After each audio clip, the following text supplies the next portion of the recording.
Nancy Drew Mystery Stories, number 30, The Clue of the Velvet Mask, by Carolyn Keene. Copyright 1969, Simon & Schuster.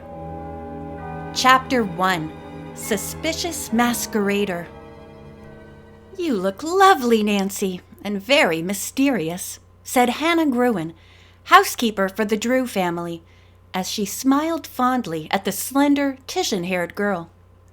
Nancy had just finished dressing for a masquerade party. Costumed as a Spanish señorita, she wore a red gown with a long, sweeping skirt and a black lace mantilla, and carried a matching mask and fan.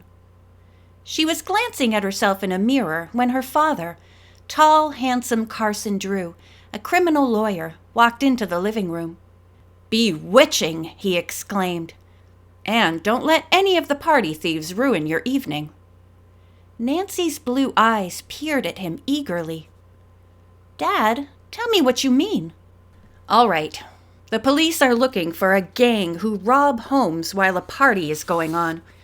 A masquerade would be an ideal place for them to carry out a theft." "Oh!" exclaimed Mrs. Gruen.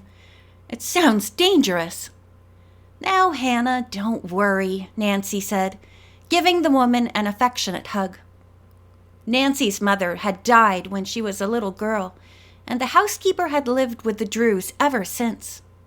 Both Hannah and Mr. Drew were very proud of the many baffling cases 18-year-old Nancy had solved. "I hope the thieves show up tonight," Nancy said.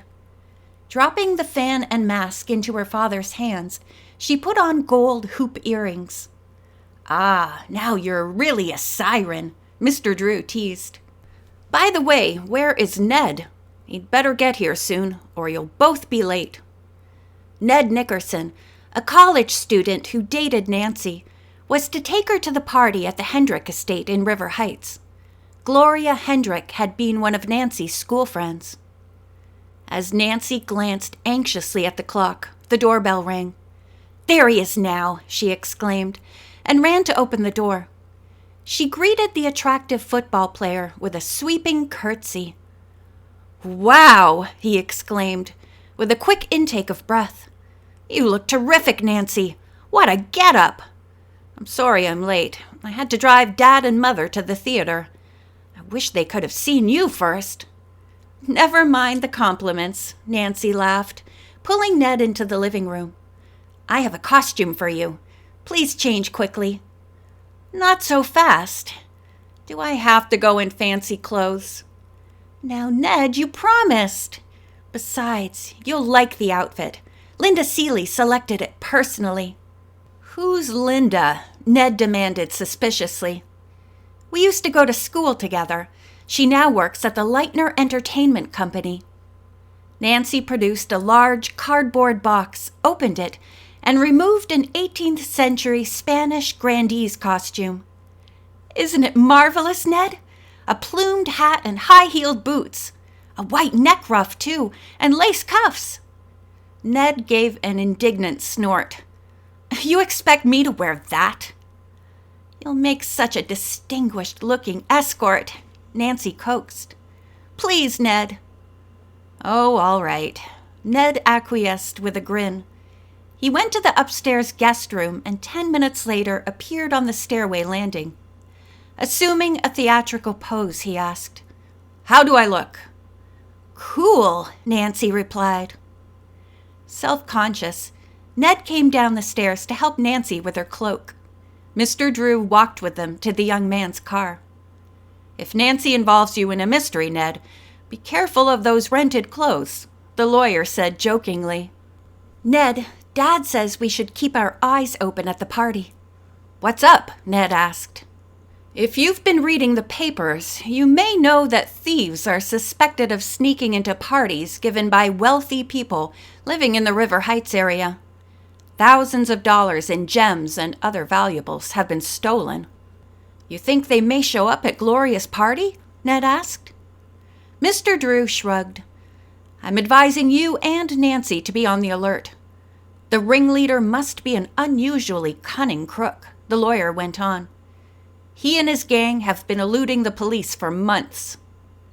Nancy and Ned assured him they would be on the lookout for any troublemakers. Then they drove directly to the Hendricks home. The gala affair was in full swing when they arrived. Dancers filled the ballroom, which blazed with light from crystal chandeliers. "I don't recognize anyone," Nancy declared, as they watched the masqueraders. A short-skirted ballerina and her escort in a minstrel suit danced nearby, doing the latest steps. Pierrot and Pierrette sailed past, then a wooden soldier and a china doll. Presently, Ned and Nancy were recognized by two of their closest friends. The two rushed over to greet them. Bess Marvin, a slightly plump blonde girl, was dressed as a Southern belle. The other girl was Bess's cousin, George Fane. With her slim figure, George was convincingly disguised as a page boy. "Hi!" she exclaimed enthusiastically. "It's a wonderful party, but the dance floor is packed." "Any villains here?" Nancy asked, and told her friends of her father's warning. "Oh, how dreadful!" Bess exclaimed, as her escort, Dave Evans, joined them. "If there are any thieves here, they're masked," said George. "Just the right kind of party for a mystery, too." "Oh, stop it!" Bess begged, and offered to show Nancy and Ned where the check rooms were. She and George led the way upstairs, together with Dave and George's escort, Bert Eddleton. After they had left their wraps, Nancy suggested pausing a moment in the second-floor library to look at the art treasures. The room contained many valuable paintings, antique vases, and a priceless collection of miniatures in a glass case. Some were solid silver figurines, others portraits painted on porcelain. One of these, a likeness of Marie Antoinette, was especially attractive. Nancy noticed that the case was not locked. "This is just making it easy for a thief," she remarked. "Not so loud, or you'll have a detective at our heels," Ned cautioned. "I doubt that there's one in the place," George replied. "Gloria's parents never seem to worry about their valuables." "Oh, let's forget robberies," Bess pleaded. "This is supposed to be a gay party." "Right," approved Ned, seizing Nancy's hand. "Let's dance." For the next half hour, the young people had a wonderful time. The music was superb, and Nancy forgot everything but dancing. Later, as she paused, Nancy saw Linda Seeley standing near the refreshment table. The girl was not in costume, and obviously had attended the party as an employee of the Leitner Entertainment Company. Nancy took Ned over, and both lifted their masks. "Oh, hello, Nancy," Linda greeted her. "Did you approve of the costumes I sent out?" "Perfect. The party's lovely, too." Nancy introduced Ned. "I'm glad you're enjoying it, because I planned the party, or rather my company did. I wouldn't be here tonight except that my boss, Mr. Tombar, couldn't come at the last minute. I do hope everything goes all right." "Of course it will." "The truth is, we didn't expect so many people." "Crashers?" Ned asked. "I'm afraid so. We warned the family to be careful to admit only guests who could present invitations, but they didn't want anyone checked at the door." As the June night wore on, the ballroom became very warm. Seeking the cool air outside, Nancy and Ned sat for a while on a garden bench. Then they decided to dance again. As they rose, Nancy searched in vain for her mask. "I must have dropped it somewhere on the path," she declared. Quickly, they retraced their steps. The mask was nowhere in sight. As they searched for it near a grouping of shrubs on the lawn, they heard someone coming along the shadowy gravel path.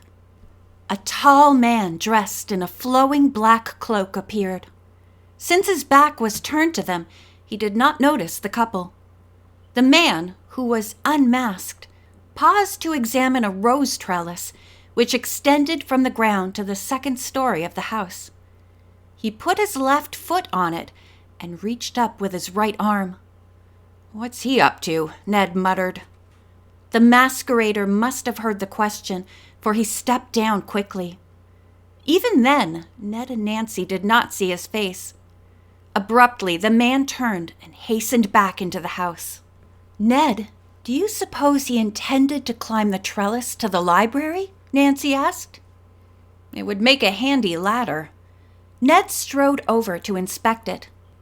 At the base, he picked up a black velvet hood-type mask. Ned thought that the man in the black cloak might have dropped it. "Since you can't find your mask, Nancy, try this one for size," he suggested. Normally, Nancy would not have done so, but she suspected that she might be on the trail of one of the mysterious party thieves. "I'll wear the hood until we see the man in the black cloak," she agreed. Returning to the ballroom, she and Ned found the floor even more crowded. In vain, Nancy looked about for the mysterious stranger. Then, unexpectedly, he cut in on Ned. But now he wore a mask exactly like the one Nancy had on. Before Ned could recover from his surprise, the stranger danced off with Nancy. "I had a hard time finding you in this crowd," he scolded irritably. "Why didn't you wear the Oriental costume you said you would? If it weren't for the mask, I never would have recognized you." Nancy remained silent, but her heart was thumping.